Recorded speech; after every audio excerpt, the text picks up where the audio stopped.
Selamat pagi semuanya. Perkenalkan, nama saya Novianti. Saya Lili Tridesma.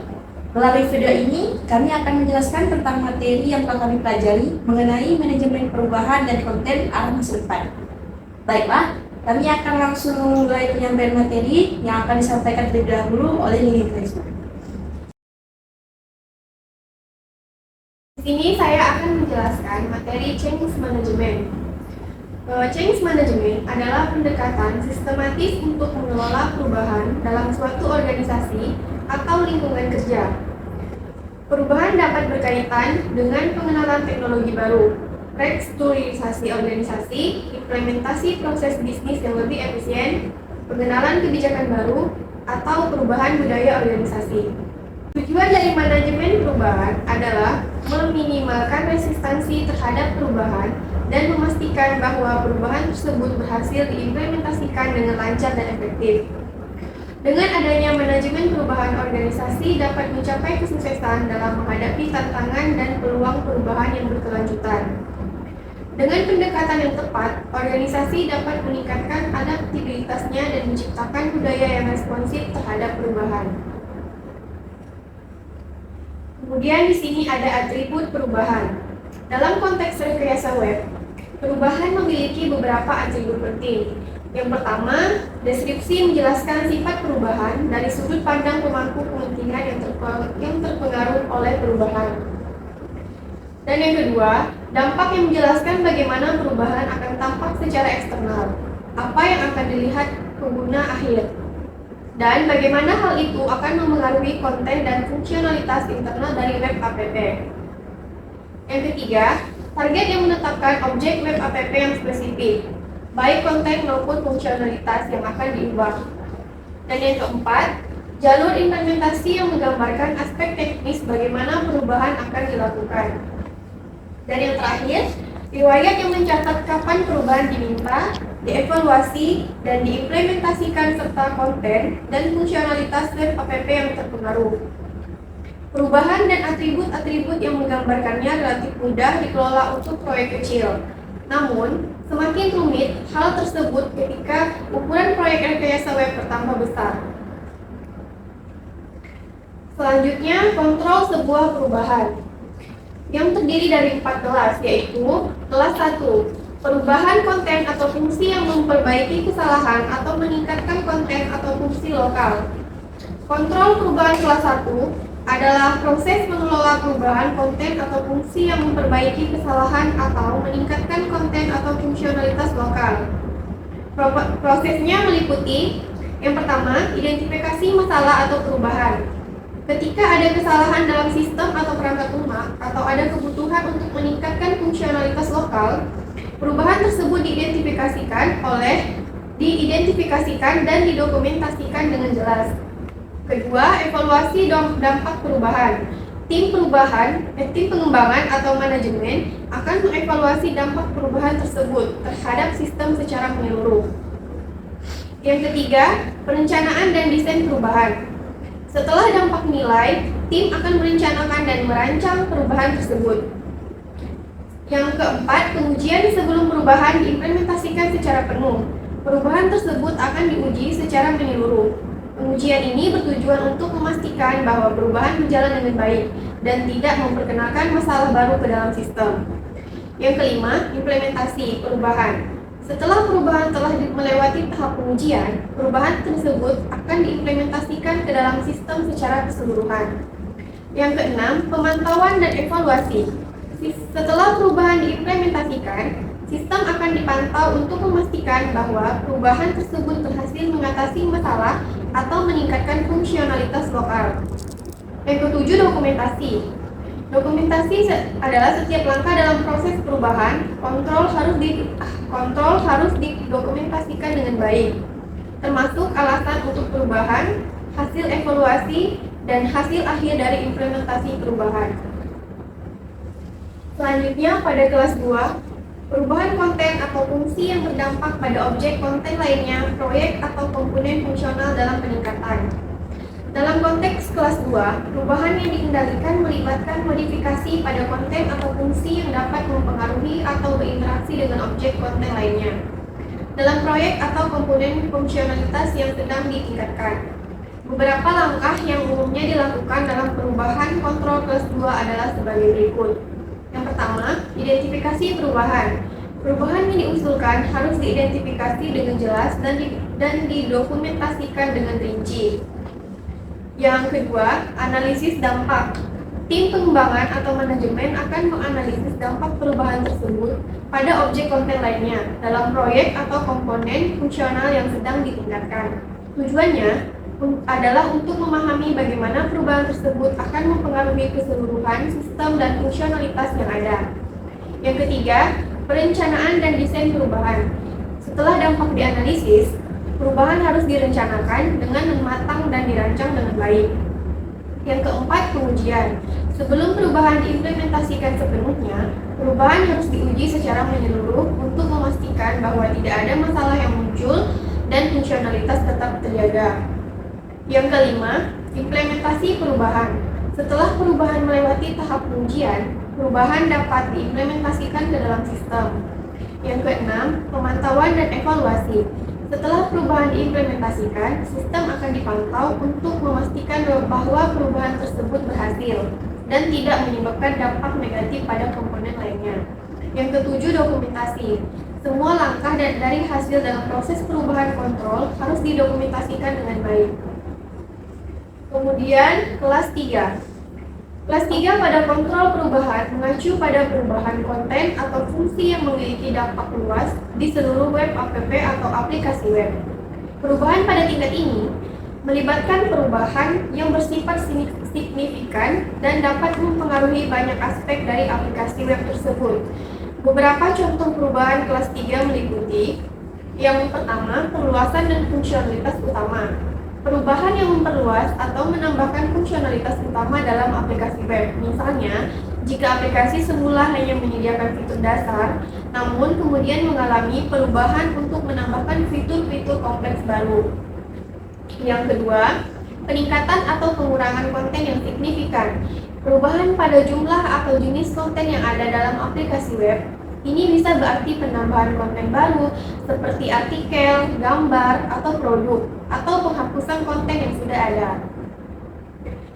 Kemudian lanjut pada kelas 4. Perubahan desain utama, misalnya perubahan desain antarmuka atau pendekatan navigasi yang akan segera terlihat oleh satu atau lebih kategori pengguna akhir.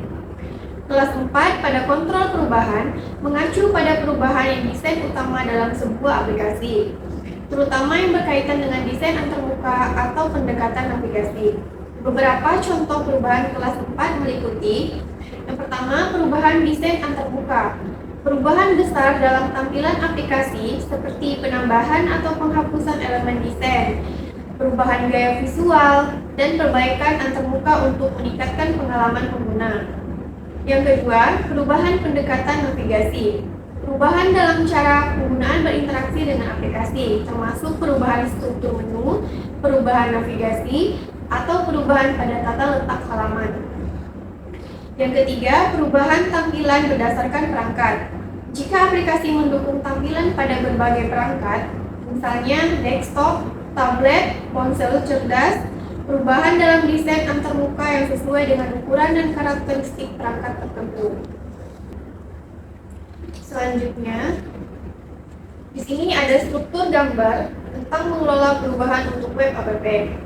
Yang pertama ini mengklasifikasikan perubahan yang diminta. Kemudian pengklasifikasian kelas 1 dan 2 memperoleh objek terkait, menilai dampak perubahan. Kemudian memperoleh objek terkait, menilai dampak perubahan. Pada kelas ketiga ini mengembangkan deskripsi tertulis singkat tentang perubahan. Kemudian kirim ke semua anggota tim untuk ditinjau. Kemudian evaluasi lebih lanjut diperlukan. Pada kelas 4 mengembangkan deskripsi tertulis singkat tentang perubahan, yang di sini mengirimkan kepada semua pemangku kepentingan untuk ditinjau. Kemudian selanjutnya evaluasi lebih lanjut diperlukan. Kemudian setelah semua kelas sudah diklasifikasikan, hal yang dapat dilakukan adalah Yang pertama di sini objek checkout yang akan diubah. Selanjutnya, yang di sini membuat perubahan desain, konstruksi, dan tes. Selanjutnya, periksa objek yang akan diubah dan kemudian dapat dipublikasikan ke web app. Selanjutnya, audit mengajukan pertanyaan berikut. Yang pertama, apakah ada modifikasi tambahan yang telah diintegrasikan selain perubahan yang berhubung dengan permintaan perubahan? Apakah telah dilakukan firewalk untuk menilai kebenaran teknis? Apakah proses web telah diikuti dan standar teknik web lokal telah diterapkan dengan benar? Yang keempat, apakah perubahan telah di-high-click dalam kode simbol? Apakah tanggal perubahan dan kudus perubahan telah ditentukan? Apakah atribut objek konten mencerminkan perubahan tersebut? Yang kelima, apakah prosedur manajemen perubahan untuk mencatat dan melaporkan perubahan telah diikuti? Yang keenam, apakah semua objek terkait telah diperbarui dengan benar? Selanjutnya, lanjut pada materi manajemen konten.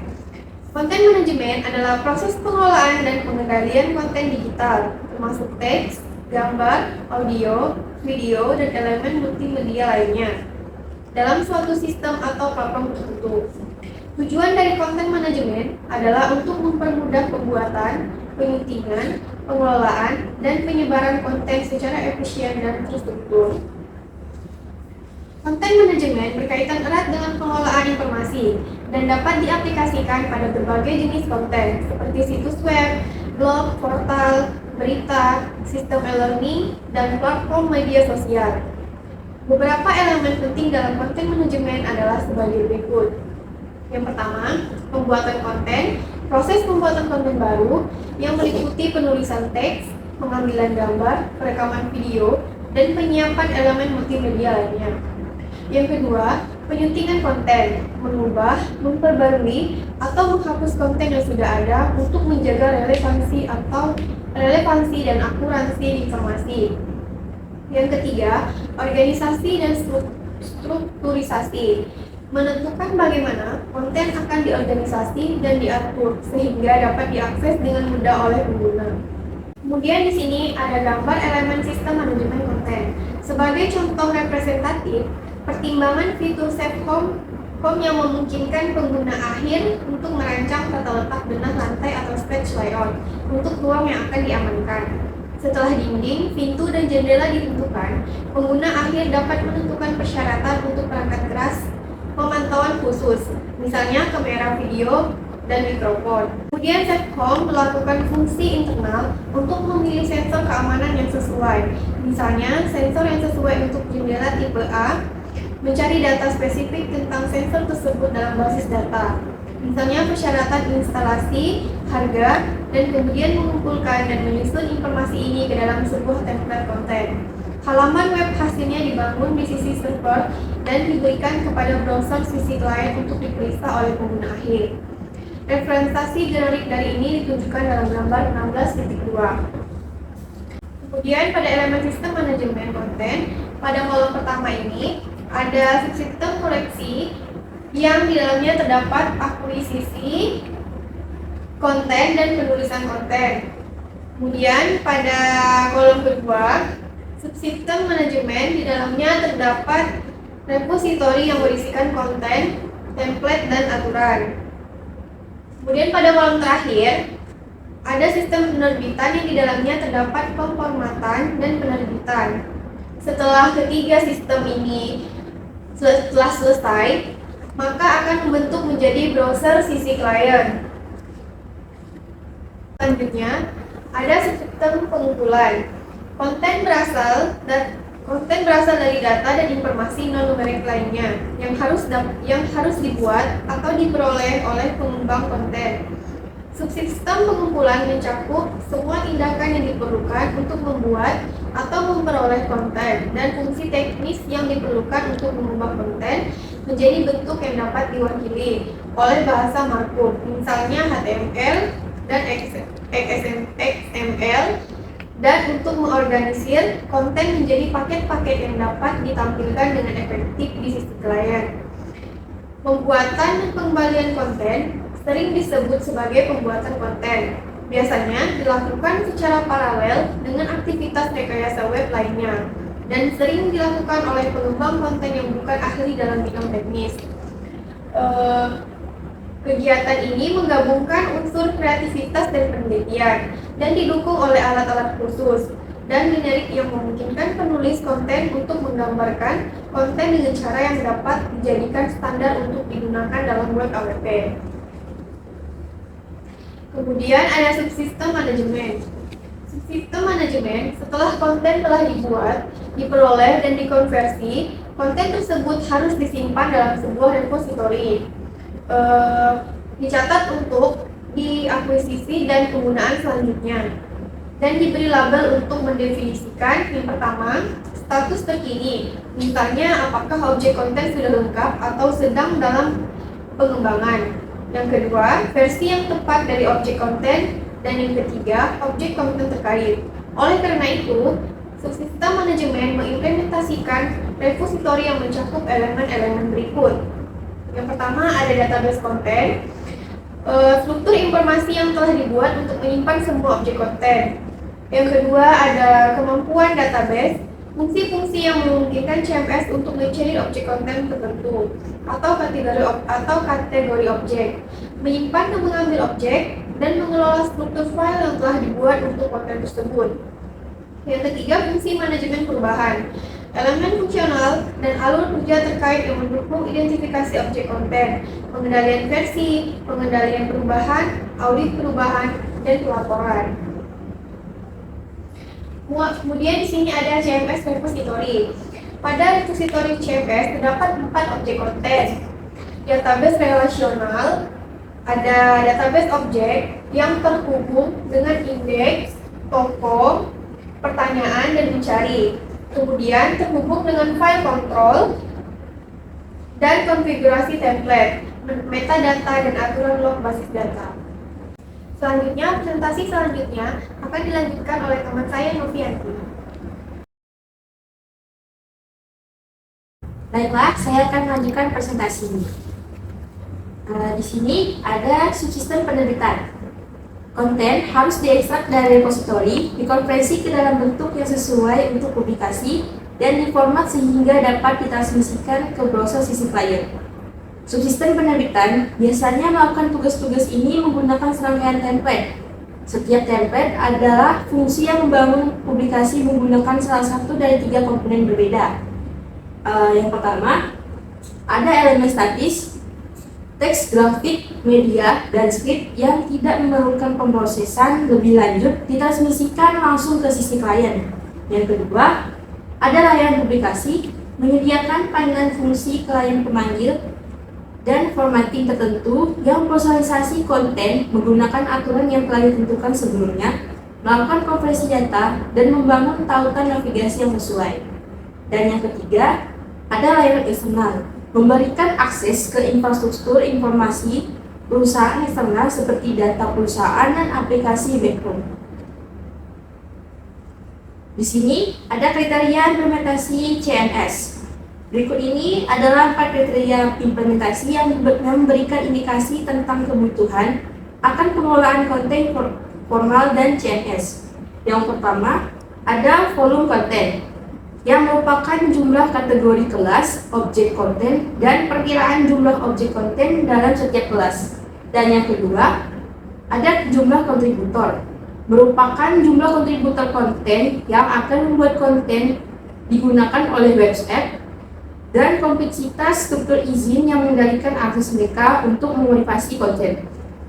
Yang ketiga, ada volume perubahan, merupakan frekuensi dan jumlah perubahan yang memungkinkan terjadi untuk setiap kelas konten dan untuk objek konten itu sendiri. Dan yang keempat, ada volume publikasi, yang merupakan jumlah publikasi yang akan dihasilkan dari konten yang dikelola dalam web apps. Oke, masuk ke kelas saran objek. Dengan meningkatkan tingkat formalitas manajemen perubahan, mendefinisikan kelas objek konten yang disebut advice. Semua kontribusi untuk bagian do-it-yourself advice di web apps akan dikategorikan sebagai advice. Lebih penting lagi, semua objek konten dalam kelas advice harus sesuai dengan set aturan berikut. Yang pertama, semua objek advice harus dalam bentuk pertanyaan diikuti oleh jawaban. Yang kedua, semua pertanyaan harus berupa satu kalimat dengan kurang dari 20 kata. Yang ketiga, semua jawaban harus kurang dari 500 kata dan dapat berisi tautan ke diagram atau foto serta tautan ke objek advice lainnya. Yang keempat, semua objek advice harus ditandai dengan tanggal dan waktu. Yang kelima, semua objek advice harus disertakan hanya oleh seorang ahli dengan ID dan kata sandi yang telah ditentukan sebelumnya. Dan yang terakhir, ahli lain dengan ID dan kata sandi yang telah ditentukan sebelumnya dapat menambahkan tambahan atau addendum ke objek advice.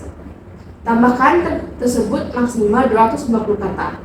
Aturan-aturan ini dapat diberikan kepada setiap ahli pelanggan dan kemudian diberlakukan oleh anggota tim WebA yang bertanggung jawab atas pengelolaan konten ini. Jika tingkat manajemen konten yang lebih formal diinginkan, setiap objek advice dapat disertakan melalui alat berbasis formulir otomatis yang memberlakukan aturan secara formalitas atau otomatis. Kemudian ada fitur direction. Fitur direction dalam bahasa Indonesia dapat diartikan sebagai arah masa depan atau arah ke depan. Istilah ini merujuk pada perkiraan, rencana, atau arah yang diantisipasi atau diharapkan untuk diikuti dalam waktu mendatang. Dalam berbagai konteks, termasuk dalam pengembangan teknologi, penelitian, bisnis, atau kebijakan, feature direction mengacu pada langkah-langkah atau panduan yang dianggap relevan dan penting untuk mencapai tujuan atau mengatasi tantangan di masa depan. Oke, di sini ada new generation of web apps atau generasi baru untuk web apps. Seiring dengan evaluasi generasi baru web apps, kemungkinan besar mereka akan mengakses gabungan dari sumber daya dan layanan web. Untuk membangun generasi baru web apps ini, Tom Coates menyarankan beberapa pedoman tingkat atas sebagai berikut. Yang pertama, berusaha untuk menambah nilai pada aggregate web data. Sebagai perusahaan dengan infrastruktur yang dapat berkembang untuk memindai, mengambil, dan menganalisis sebagian besar informasi publik dalam dunia daring, pertimbangan bagaimana Anda dapat menggunakan kemampuan tersebut untuk meningkatkan dunia. Apa yang dapat Anda lakukan yang tidak dapat dilakukan oleh seseorang yang melihat sebagian data yang jauh lebih kecil, pola apa yang dapat ditemukan, koneksi apa yang dapat dibuat, apa yang dapat Anda sederhanakan untuk orang-orang. Poin kedua, bangun untuk pengguna normal, pengembang, dan mesin. Buat apapun yang Anda bangun mudah digunakan, mudah diubah dalam arti open source, dan buatlah menghasilkan data yang berguna dalam bentuk terstruktur. Yang berarti Anda memerlukan ahli dalam bidang kegunaan atau usability, ahli dalam bidang API, dan mungkin ahli dalam bidang XML atau RSS atau JSON. Poin ketiga, melalui mendesain dengan data bukan halaman. Tentukan data mana yang penting, bagaimana cara penyimpanan, representasinya, dan transfernya. Pikirkan tentang layanan generik yang dapat dibangun di atas repository tersebut. Barulah kemudian Anda harus melibatkan ahli dalam desain wireframe dan atau ahli Photoshop. Oke, poin selanjutnya, identifikasi objek-objek tingkat pertama Anda dan buatlah mereka dapat diakses. Tentukan apa yang mendasari layanan Anda. Jika ini adalah aplikasi sosial ganja, Anda mungkin berurusan dengan orang, barang, dan daftar barang. Fokuslah pada hal-hal tersebut sebelum melangkah lebih jauh. Dan pastikan ada cara untuk mengakses setiap jenis objek dari dunia luar.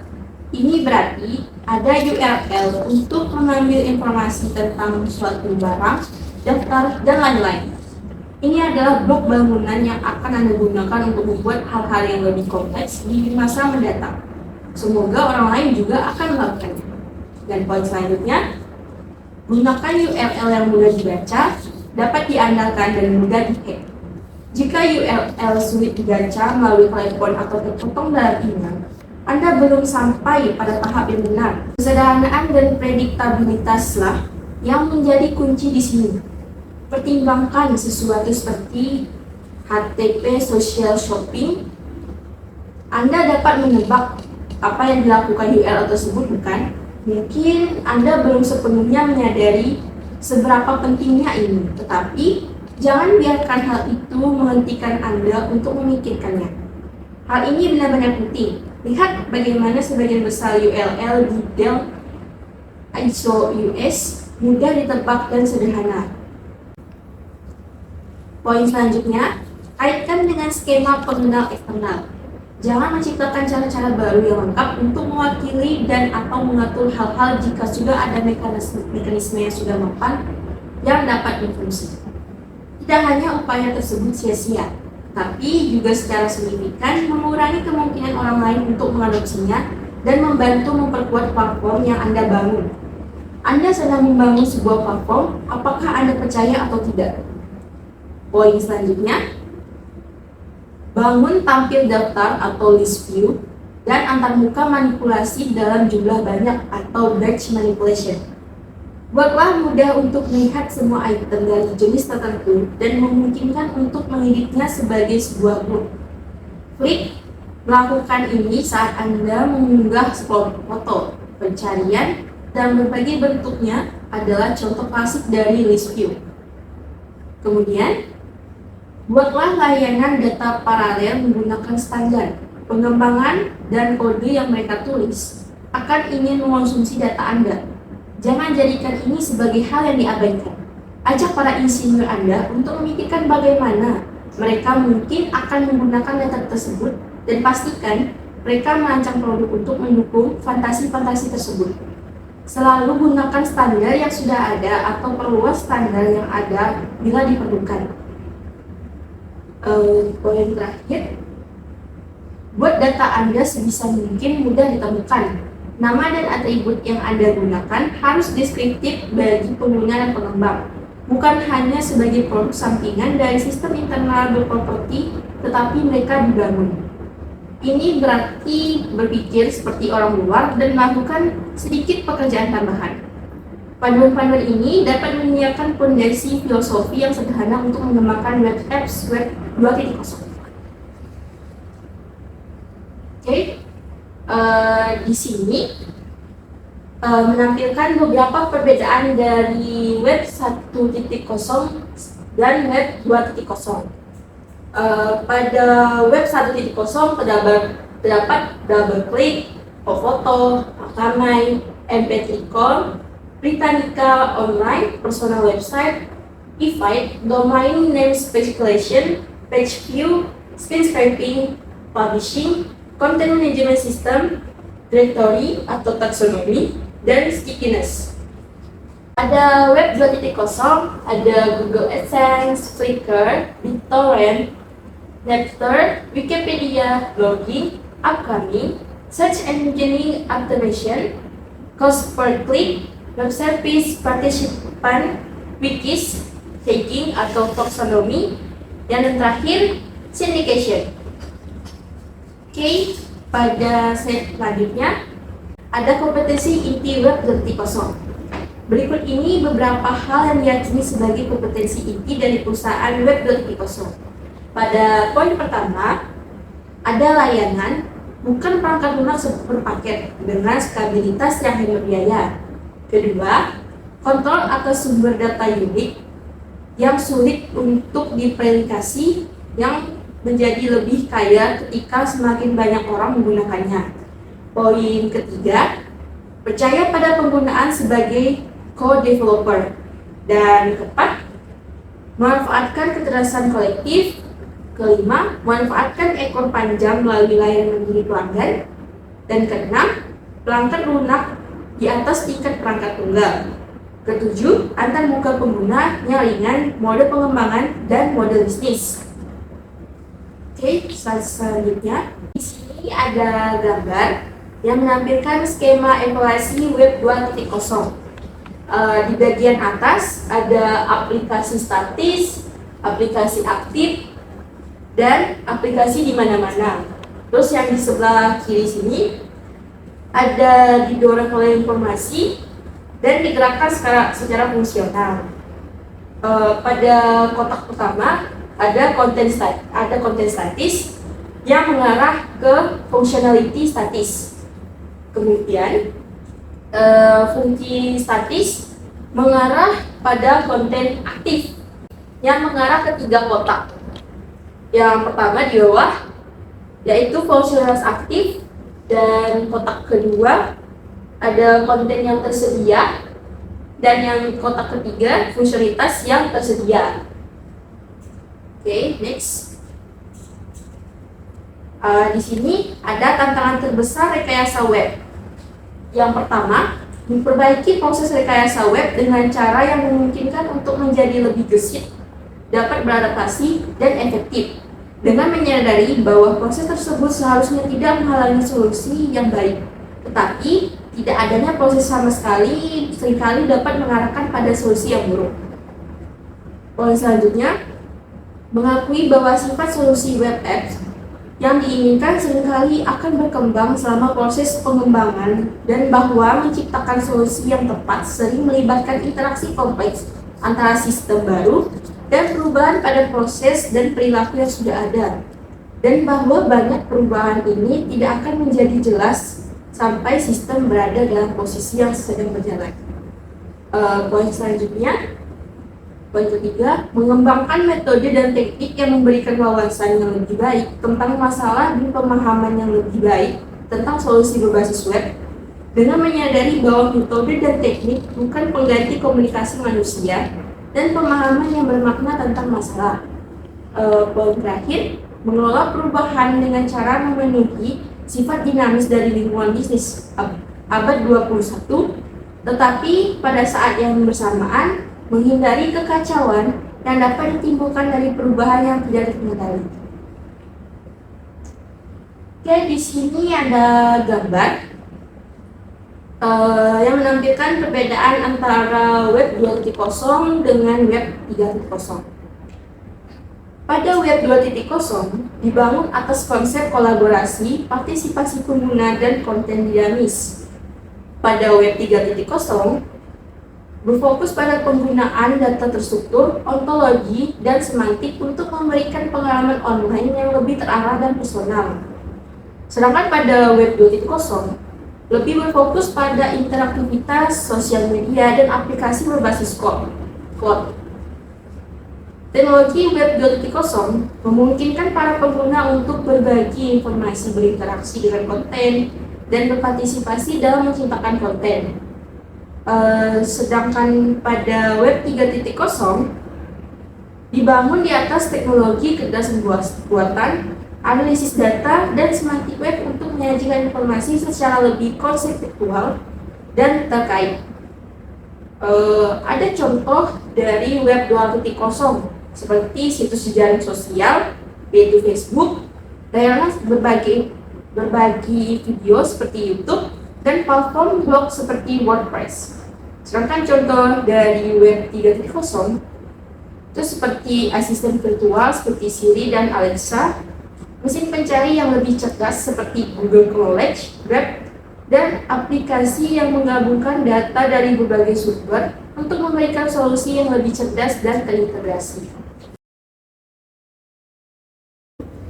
Demikian yang dapat kami sampaikan mengenai manajemen perubahan dan konten arah masa depan. Semoga apa yang kami sampaikan dapat bermanfaat dan diterima dengan baik. Mohon maaf apabila penyampaian materi ada kesalahan kata. Sekian dari kami. Terima kasih telah menyaksikan video ini dan sampai jumpa di lain kesempatan. Dadah!